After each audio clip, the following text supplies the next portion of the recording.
Project యొక్క fate తో ఆడుకొని ఇప్పుడు మొత్తం ఈ డ్యామేజ్ అయితే ఆ డ్యామేజ్ కూడా కనుగొనడానికి ఒక 1 year పట్టింది. గవర్నమెంట్ ఆఫ్ ఇండియా చాలా సార్లు చాలా స్పష్టంగా మీరు మార్చద్దంటే అవన్నీ కరెస్పాండెన్స్ రేపే నేను మాట్లాడతాను. ఇప్పుడు నేను డీటెయిల్స్ పోవడం లేదు. బ్రాడ్ గా కాన్సెప్ట్ ఫస్ట్ హ్యాండ్ ఇన్ఫర్మేషన్ ఇక్కడికి వచ్చాను. I have seen the project.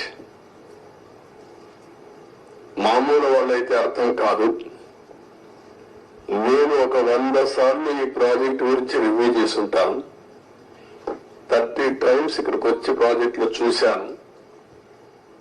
అడుగడుగున అన్ని నిర్ణయాలు నేను భాగస్వామిని అర్థం చేసుకోగలిగాను. ఈరోజు ఒక పక్కన డయాఫామ్ వాల్ 3 bits లో పోతే ఇప్పుడు ఆల్టర్నేటివ్స్ ఏంటంటే మీనవేషాలు లెక్కేసే పరిస్థితికి వచ్చారు.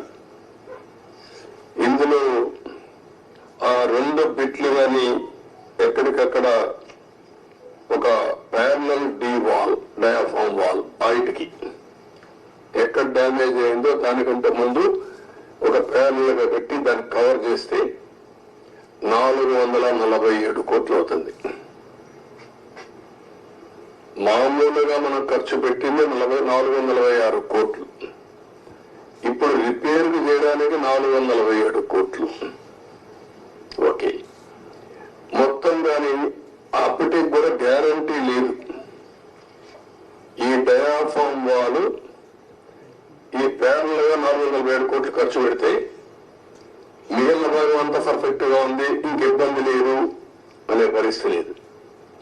కాదు, మొత్తం డయాఫామ్ వాల్ ప్యారల్ గా కట్టాలంటే 990 కోట్లు.